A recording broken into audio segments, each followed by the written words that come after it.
तो एपिसोड 9 की शुरुआत में हमें हेडक्वार्टर का सीन दिखाया जाता है, जहाँ पर रूडो एक बेंच पर बैठा होता है और तभी वहाँ पे एंजिन भी आ जाता है और वो रूडो से पूछता है कि अरे तुम यहाँ ऐसे मुंह लटका कर क्यों बैठे हो, और मैंने सुना है कि फाइनली तुम्हें अपना वाइडन इंस्ट्रूमेंट यूज करना आ ही गया, बहुत अच्छे। और तभी रूडो एंजिन की बात को काटते हुए बीच में चिल्लाते हुए कहता है कि उन्होंने ग्रीस को मारा, ऐसे में मुझे क्या करना चाहिए था, वहाँ ऊपर मैं उन्हें नहीं बचा पाया जिन्होंने मुझे बचाया था, और यहाँ भी वही हुआ, ऐसा क्यों है। तभी एंजिन कहता है कि ग्रीस जानता है कि वो क्या कर रहा है, उसने अपनी टीम के लिए अपनी जान दांव पर लगाई, उसने तुम्हारी हिफाजत इसलिए नहीं की क्योंकि तुम एक स्पेराइड हो, बल्कि इसलिए क्योंकि उसने तुम्हें चीजों और लोगों की परवाह करते हुए देखा। अब मेरे साथ अंदर चलो और ग्रीस का सम्मान करो। और फिर वो दोनों अंदर चले जाते हैं, पर रूडो अंदर जाते ही शॉक हो जाता है क्योंकि वो ग्रीस को एकदम ठीक हालत में देखता है। उसे लगा था कि ग्रीस अब इस दुनिया में नहीं रहा, और वो ग्रीस से कहता है तुम अभी भी जिंदा हो। जो सुन के एंजिन कहता है कि ओ तो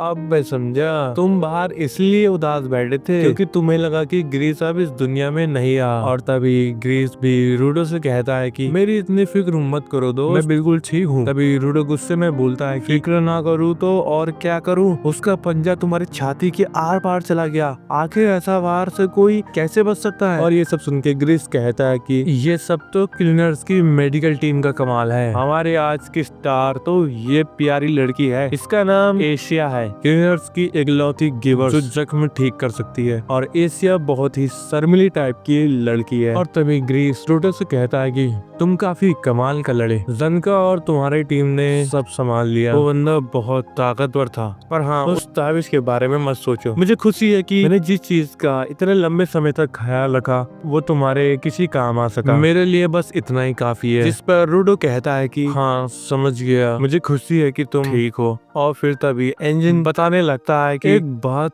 तो साफ है कि रेडर्स हम क्लीनर से खुलेआम पंगा ले रहे हैं, मतलब आने वाले दिनों में हमें ट्रैश बेस्ट के साथ साथ और भी चीजों से निपटना पड़ेगा। और हाँ हमें कुछ नई जानकारी भी मिली है। और तभी वहाँ पे एक बंदा आता है और वो बोलता है कि उस रेडर ने एक बॉर्डर का जिक्र किया था, इससे पता चलता है कि वो जरूर स्पेयर के बारे में रिसर्च कर रहे हैं। तभी रूडो एंजिन से पूछता है कि ये कौन है। एंजिन बताता है कि यही तो बॉस है, और ये सुन के रूडो थोड़ा शॉक होता है और वो कहता है कि ये आदमी क्लीनर्स का लीडर है, यकीन नहीं होता। और तभी बॉस रूडो से कहता है कि माफ करना, मैं तुम्हारे पहले दिन पर यहाँ नहीं था, मेरा नाम कॉर्वस है और मैं सभी क्लीनर्स के लीडर की हैसियत से काम करता हूँ। मैंने सुना है कि तुम जानकारी हासिल करने के लिए हमारे साथ कुछ ही वक्त तक काम कर रहे हो, और अगर तुम रुकना भी चाहते तब भी मैं तुम्हें रख नहीं पाता, पर एक बात अच्छी लगी कि तुम्हें हमारे लोग पसंद आए और तुमने अपनी जान खतरे में डालकर उन सभी लोगों की जान बचाई, साथ ही तुम्हारे पास एक ऐसी ताकत है जो हमारे मकसद में काफी कारगर साबित हो सकती है। और अब से मैं तुम्हारा क्लीनर्स की टीम में ऑफिशियली स्वागत करता हूँ, मेरे साथ मेरे कमरे में चलो, मेरे पास तुम्हारे लिए नए कपड़े और कुछ जानकारी है। और तभी हमें कमरे का सीन दिखाया जाता है जहाँ पर कॉर्वस रूडो को कुछ जानकारी दे रहा था। वो बताता है कि वो बॉर्डर, जैसा कि इस नाम से ही पता चलता है कि स्पेयर और ग्राउंड के बीच की जगह का नाम है। कहते हैं जो भी स्पेयर तक जाने की कोशिश करता है वो बॉर्डर पार करते हुए खत्म हो जाता है। अब एक इंटरेस्टिंग कहानी सुनाता हूँ। कहते हैं कि एक औरत है जो बॉर्डर के सबसे पास नो मैंस लैंड में रहती है। एक बार एक मुसाफिर नो मैंस लैंड में खो गया था और उस औरत ने उसकी मदद की थी। तब मुसाफिर ने उस औरत से पूछा तुम भला ऐसी जगह पर क्यों रहती हो। तो उस औरत ने जवाब दिया मैं लोगों को देखती हूँ जो स्पीयर से गिरते हैं। वो औरत कई सालों से वहाँ रहकर सब देख रही थी। और फिर उस औरत ने कहा कुछ लोग ऐसे भी होते हैं जो आते हैं और अमर हो जाते हैं, हो सकता है उसने ऐसे लोगों को देखा हो जो जिंदा बॉर्डर पार कर सकते हैं। और ये सब सुनने के बाद रूडो कहता है कि अगर मैं उस औरत के देखे हुए किसी इंसान को ढूंढ निकालूं तो मैं ऊपर जाने का रास्ता जान सकता हूँ, और ये भी कि मैं बिना मरे यहाँ तक कैसे पहुँचा। तभी कॉर्वस कहता है कि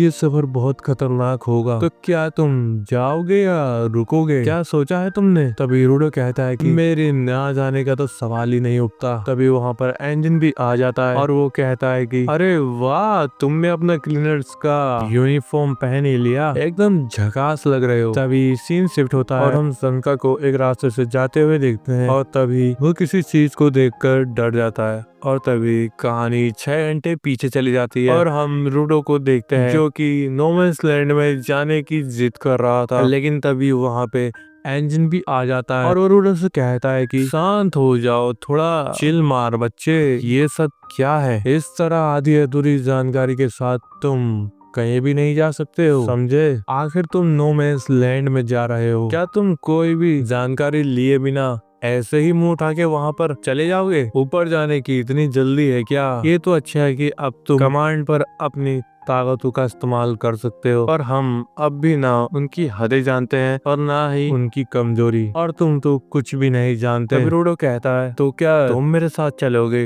जिस पर एंजिन कहता है कि और नहीं तो क्या बच्चे, नो मैंस लैंड में अकेले जाना मतलब खुदकुशी करना। वैसे भी एक क्लीनर्स का काम ट्रैश बीस्ट को मारना ही नहीं बल्कि उनके बारे में जानना भी है। नो मैंस लैंड में हमें बहुत कुछ सीखने को मिलेगा और साथ ही हमें रेडर्स के लिए चौकन्ना रहना होता है। तभी रूडो एंजिन से पूछता है कि एक बात बताओ, वो रेडर्स आखिर गिवर्स कैसे हो सकते हैं? जिस पर एंजिन कहता है कि एक बात जान लो, सभी लोग दिल के अच्छे नहीं होते बच्चे, और ना ही सभी लोग चीजों की अच्छी तरह देखभाल करने में काबिल होते हैं। एक इंसान की शराफत का उसके गिवर होने या ना होने में कोई हाथ नहीं। और एंजिन रूडो से आराम करने को कहता है और सीन शिफ्ट होता है। हम रूडो को एक बेड पर लेटे हुए देखते हैं जहाँ पर रूडो अपने मन में बोल रहा होता है, एंजिन ने मुझे आराम करने के लिए कहा है, पर मैं वो कैसे करूं? मुझे तो ज्यादा देर तक नींद भी नहीं आती, काश मैं भी कचरा चुनने जा पाता। और तभी वहाँ पे रियो आकर रूडो से कहती है, हे रूडो, चलो तुम्हें क्लीनर्स रेस्क्यू का टूर कराती हूँ। और फिर रियो रूडो को पूरा क्लीनर्स रेस्क्यू का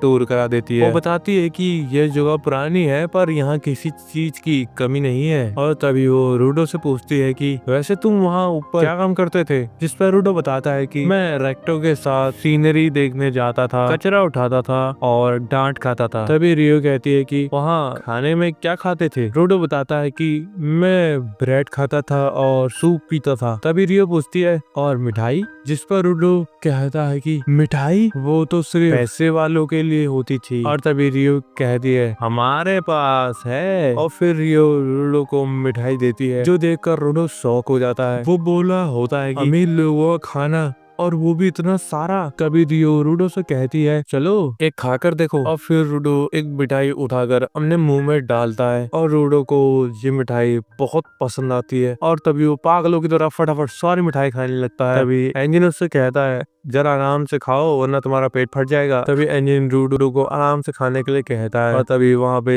एक क्लीनर्स भी आता है और रूडो को बहुत गौर से देखने लगता है। देखकर रूडो अपने मन में बोल रहा होता है कि ये मुझे ऐसे क्यों देख रहा है, कहीं इसे मिठाई तो नहीं चाहिए, मैं अभी और खाना चाहता हूँ। लेकिन फिर भी रूडो उसे एक लॉलीपॉप दे देता है जिसे वो बंदा ले लेता है और फिर वो और मिठाई मांगने लगता है जो देखकर रूडो कहता है कि ये कितना लालची है। तभी सीन शिफ्ट होता है और हम सनका को देखते हैं जो कि बाथरूम की तरफ जा रहा होता है और तभी वो रूडो को एक गैस के गुब्बारे की तरह फुला हुआ देखता है और वो डर जाता है। और तभी फिर से सीन शिफ्ट होता है और हमें रूडो, सनका, एंजिन और रियो को दिखाया जाता है जहाँ पे रूडो अपनी पावर समझने की कोशिश कर रहा होता है लेकिन वो किसी भी चीज को वाइटल इंस्ट्रूमेंट में नहीं बदल पा रहा था। तभी जिनका रूडो से कहता है रूडो तुम्हें लोगों की फेंकी गई चीजों को ठीक करना पसंद था ना, तो मुझे लगता है कि तुम्हें कचरे की जरूरत है, जैसे कोई टूटी हुई चीज जो तुम्हारी ताकत को जगा सके। और तभी एंजिन कुछ कचरा रूडो के सामने लाता है और वो इसमें से कुछ चुनने के लिए कहता है। तभी रूडो कुछ टूटी हुई चीजें उठाता है और तभी वो ट्रांसफॉर्म हो जाती है और फिर रूडो दूसरी चीज को उठाता है, वो भी ट्रांसफॉर्म हो जाती है और फिर रूडो लगातार 3 चीजों को ट्रांसफॉर्म कर देता है। और तभी रूडो की नाक से बहुत सारा ब्लड आता है और वो बेहोश होकर गिर जाता है। और ये देखकर एंजिन कहता है कि जब भी ये अपने इंस्ट्रूमेंट का लगातार इस्तेमाल करता है तो इसकी नाक से खून बहने लगता है। इन ग्लव्स की क्वालिटी इतनी तगड़ी है कि इसकी बॉडी इनके साथ टिक नहीं पाती। जितनी देर से किसी चीज की गहराई से देखभाल करोगे तो वो चीज उतनी अच्छी इंस्ट्रूमेंट बन जाती है। और हम इस बात को उसकी क्वालिटी सुधारना कहते हैं। पर तभी रूडो कहता है कि जब मैंने ग्रेस के ताबीज को हथियार बनाया था तब वो राख में क्यों बदल गया, और अभी वाली चीज तो बिल्कुल ठीक है। तभी रियो कहती है मुझे लगता है कि शायद ये कोई चीज है जिससे मकसद पूरा होता हो। आखिरकार तुम्हारी ताकत ऐसी किसी कीमती चीज को सामने लाना है जिसे किसी ने फेंक दिया हो या तोड़ दिया हो। जब तुम उस चीज को रिसाइकल करते हो तो उन्हें उनका असली मकसद करने लायक बना देते हो। ये कमाल की बात है ना। तभी इंजन कहता है तुमने उस दिन उस ताबीज को नहीं तोड़ा, तुमने उसे वक्त से पहले शान से चमकने का मौका दिया। और तभी रियो रूडो से पूछती है क्या इनका कोई नाम है। तभी रूडो कहता है नाम। रियो कहती है हाँ, जब हम किसी चीज को चाहते हैं तो उसे एक नाम दे देते हैं। तभी रूडो कहता है मैंने तो इसके बारे में कभी सोचा ही नहीं। तभी इंजन रूडो को इन्हें एक नाम देने के लिए कहता है। सीन शिफ्ट होता है, तभी हम रेडर्स को देखते हैं और इसी के साथ ये एपिसोड भी यहीं पर एंड हो जाता है। तो गाइस अगर एपिसोड पसंद आया है तो कमेंट करके जरूर बताना। तब तक के लिए टेक केयर, बाय बाय।